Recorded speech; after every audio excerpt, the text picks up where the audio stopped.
Hello my lovely viewers, welcome back to my channel. This is Kea from Parcel.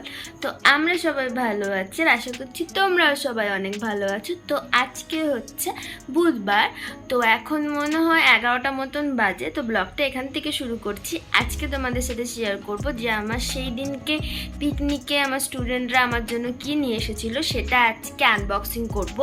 আরও একটা জিনিস unboxing করব, অনেক দিন আগে একটা পার্সেল এসেছিলো মাইগ্লাম থেকে, তো সেখান থেকে আমি কি কি অর্ডার দিয়েছিলাম সেটাও তোমাদের সাথে আজকে শেয়ার করব। তো সবগুলো দেখার জন্য তোমাদের পুরো ব্লগটা দেখতে হবে, তো সাথে দেখো। তো সকাল সকাল ব্লগটা শুরু করলাম ঠাকুরের দর্শন করিয়ে। আজকে অনেক ফুল দিয়ে ঠাকুরকে পুজো করা হয়েছে। বাবু কিছু ফুল কিনেও নিয়ে এসেছিল, আর আমার গাছেও কিছু ফুল হয়েছিল। তো সব ফুল দিয়ে একদম সিংহাসনটা ভরে গেছে, ওই জন্য ভাবলাম তোমাদেরকে দেখায়। তারপরে চলে গেছিলাম ব্রেকফাস্ট করার জন্য। আজকে আমাদের ব্রেকফাস্টে ছিল ডিম পাউরুটি, মানে যেটাকে টোস্ট বলে, ডিম টোস্ট। তো সেটাই করেছিলাম। আর আমার মায়ের তো এই ডিম টোস্ট খেতে খুব ভালো লাগে, আর আমারও মনে হয় সকালবেলা ওই ভাতের ঝামেলার থেকে এইসব কিছু একটা টুকটাক করে খেয়ে নিলেই ভালো।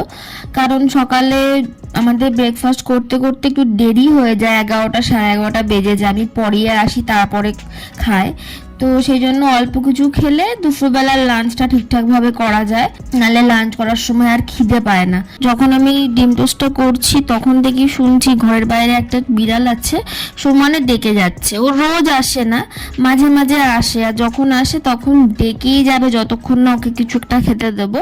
ও আবার ভাত টাত দিলে খায় না, একটুখানি দুধ দিই, ওই দুধটাই ও খুব সুন্দর করে খেয়ে নেয়। বিড়ালটা না অনেক দিনকার, মানে অনেক দিন বয়স, দেখেই তোমরা বুঝতে পারছো রোগা কেমন হয়ে গেছে।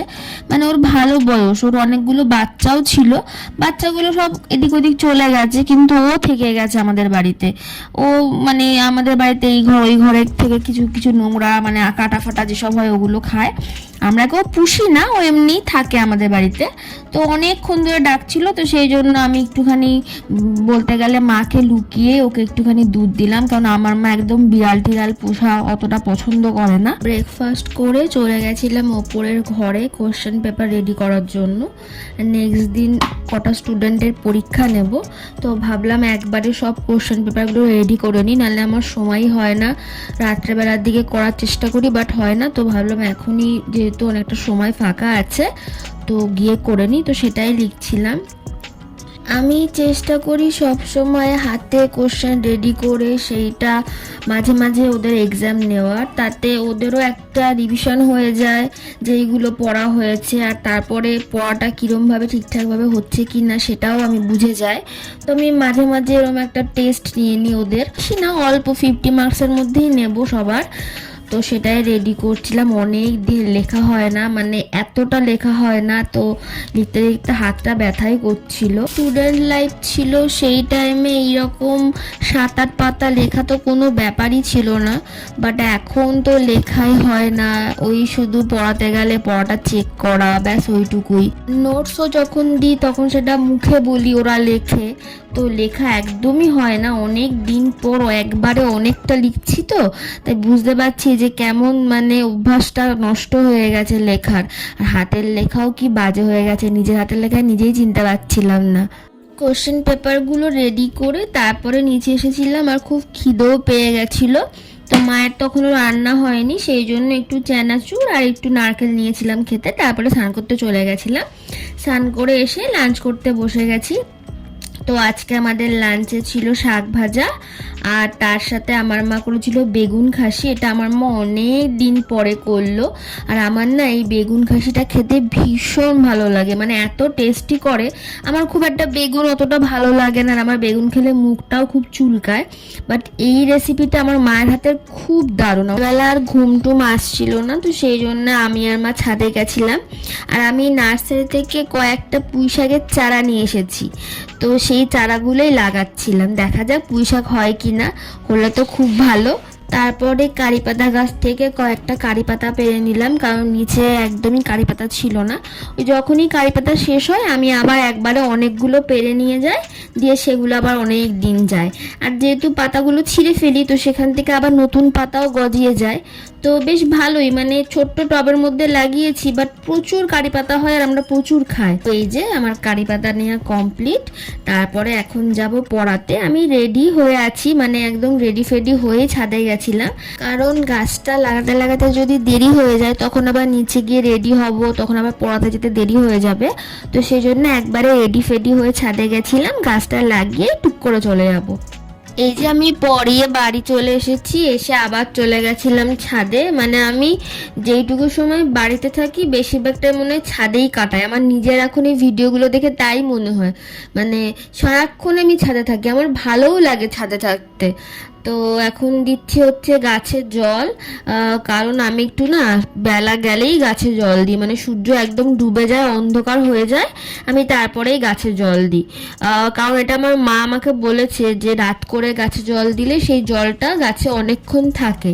তো সেই জন্য মায়ের কথা অনুযায়ী আমি রাত্রেবেলায় দিয়ে, যখন লাইট নিয়ে আমাকে গাছে জল দিতে হচ্ছে, অনেকটা বেলা হয়ে গেছিলো, কারণ পড়িয়ে আস্তে আস্তে 7:30 মতন বেজে গেছে। তারপরে তো আবার ফ্রেশ ট্রেশ হয়ে এখন মনে হয় 8টা মতন বাজে আমি যখন ছাদে যাই গাছে জল দিতে। জল টল দেওয়ার পর এখন আমি সব গাছগুলোকে ঠিকঠাকভাবে রাখছি। আমি না আগের ব্লগে তোমাদের দেখিয়েছিলাম যে অপরাজিতা গাছটার জন্য আমি দড়ি বেঁধে একটা ব্যবস্থা করেছি। যারা দেখোনি তারা দেখো, আমি লিঙ্ক দিয়ে দেবো ওপরে। তো সেই দড়িটা না বৃষ্টির কারণে ছিঁড়ে গেছে, মানে আমি পাটের দড়ি দিয়েছিলাম, স্বাভাবিক মাও তখন বলছিল যে এই দড়িগুলো ছিঁড়ে যাবে, তো স্বাভাবিক ছিঁড়েই গেছে। তো এবার সেই জন্য ওটাকে একটু ঠিক করে বেঁধে রাখলাম, দেখি পরে একদিন সময় করে অন্য একটা দড়ি দিয়ে, মানে মোটা টাইপের যে দড়িগুলো হয় সেই দড়িগুলো দিয়ে আবার বাঁধতে হবে। আর তোমাদের সে আগের দিনকে দেখালাম না ঝড়ে ওই গাছটা আমার উড়ে গেছে, তো গাছটাকে লাগিয়ে দিয়েছিলাম, বাট গাছটা কিচ্ছু হয়নি, একদম ঠিকঠাক আছে। তো ঠাকুরের আশীর্বাদে গাছটা আমার মরেনি। এই যে এখন ওই সেই বললাম না তোমাদেরকে যে আমার স্টুডেন্টরা পিকনিক করতে এসে দুটো গিফট নিয়ে এসছে আমার জন্য, তো সেই গিফটগুলো এখন খুলবো। আর ওরা স্পেশালিভাবে বলে দিয়েছিল আমার মাকে খোলার কথা, তো সেই জন্য মাকে সাথে নিয়ে চলে এসেছি। এখন তোমাদের দেখাবো ওরা কি গিফট দিয়েছে। মানে আমি ভীষণই লাকি, আমি এত ভালো স্টুডেন্ট পেয়েছি। ওরা পিকনিক করতে এসেছে, পিকনিক করতে এসে দুটো গিফট নিয়ে এসছে। আমি তো পুরো অবাক যে পিকনিক করতে আসলেও কি কেউ গিফট নিয়ে আসে। তো ওরা দুটো গিফট নিয়ে এসেছিল, তো সেটাই এখন আমি আর আমার মা মিলে আনপ্যাক করব। তো চলো তোমাদের দেখায়।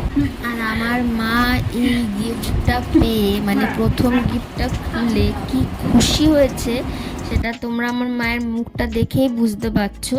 ইনফ্যাক্ট ওরাও বলেছিল যে এই গিফটটা আন্টি যেন খোলে, আন্টি খুললে আন্টি খুব ভালো লাগবে।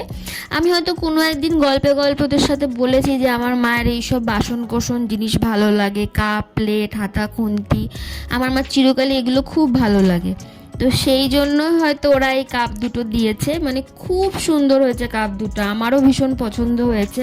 ছোটটা ওটা এখন খুলবে, দেখা যাক এর মধ্যে কি আছে। আগেরটা তো খুব পছন্দ হয়েছে, আশা করছি এইটাও খুব সুন্দর একটা কিছু হবে। এটা মনে হয় এর মধ্যে দই টই পাতা যাবে বা এরকম কিছু, আমি ঠিক জানি না এটাকে কি বলে। এটা খুব সুন্দর, আমার এই ডিজাইনটা খুব পছন্দ হয়েছে। পুরোটা কাচের ওপরে ক্রিস্টাল ওয়ার্ক করা, আরও বেশি সুন্দর লাগছে, ওই জন্য আমার এটা খুব পছন্দ হয়েছে। সব গিফটগুলোই খুব সুন্দর ছিল। তো যেহেতু ওই গিফটটাও তোমাদের আনবক্স করে দেখালাম, তো ভাবলাম আজকে সেই একদিনকে আমার একটা পার্সেল এসেছিল না মাইগ্লাম থেকে, তো ভাবলাম আজকে এটাও তোমাদের আনবক্সিং করে দেখিয়ে দিই। আর আমার নিজেরও এটা দেখা হয়নি যে কি আছে এর মধ্যে, তো চলো দেখে নিই। অনেক দিন হলো এসেছে, এটাকে আমি খুলে এখনো পর্যন্ত দেখিনি, জানি না এর মধ্যে আদৌ কিছু আছে নাকি। তো দেখা যাক কি হয়। আমি ফার্স্ট টাইম মাইগ্লাম থেকে কিছু পারচেস করলাম, তো লিপস্টিকগুলো আদৌ কেমন সেটা আমি জানি না, কারণ আগে কোনোদিন আমি ইউজ করিনি। দেখে তো মনে হচ্ছে ভালোই। আর অনেকেই হয়তো এটা তোমরা নিয়েছো, ওই সেই 1 টাকার কি একটা অফার ছিল না যে 1 টাকাতে দেবে, ওই অফারেই নিয়েছি। অনেকে দেখছিলাম নিয়েছে, মানে যখন প্রথম উঠেছিল, বাট আমি ভয় পেতাম যে আদৌ কোম্পানিটা কেমন, আদৌ ঠিকঠাক কি না। তো এখন দেখি অনেকেই ইউজ করে আর অনেক ভালো রিভিউ দেয়, তো ভাবলাম যে আমিও একবার নিয়ে ট্রাই করে দেখি কেমন হয়। তো তো এই যে এই দুটো কালার নিয়েছি, তো তোমাদের আমি ব্যাক ক্যামেরা দিয়ে দেখাচ্ছি আরো ভালো করে, তাহলে তোমরা আরো ভালোভাবে বুঝতে পারবে কালার দুটো। আর তার সাথে একটা ফাউন্ডেশন স্টিক নিয়েছিলাম। আমার তো এই স্টিকটা খুব পছন্দ হয়েছে, মানে এত কিউট, আর এর স্মেলটাও খুব ভালো ছিল। বাট ইউজ করে জানি না কি হবে, আদৌ র্যাশ ট্যাশ বেরিয়ে যাবে কিনা, কারণ আমার ভীষণ সেন্সিটিভ স্কিন, অন্য কিছুই একদম শ্যুট করে না। তো একবার ট্রাই করে দেখবো কি হয়। অনলাইন থেকে নিলে না স্কিন টোনের সাথে ঠিকভাবে ম্যাচ করা যায় না, খুব প্রবলেম হয়। বাট এর টোনটা আমার স্কিনের সাথে একদম পারফেক্ট এসছে। এবার জানি না ইউজ করার পর কেমন হবে, তো সেটা পরে একদিন ইউজ করে দেখবো। আজকে তো আর ইউজ করবো না, দিন ইউজ করবো সেদিনও তোমাদের সাথে শেয়ার করবো যে কেমন হলো না হলো।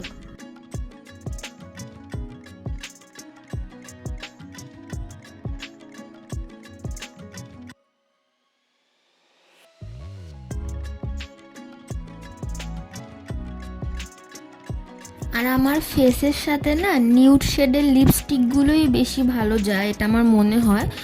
বাট আমার দুটো লিপস্টিকই খুব ভালো লেগেছে, খুব সুন্দর, কারণ আমার এমনি লিপস্টিক খুব ভালো লাগে।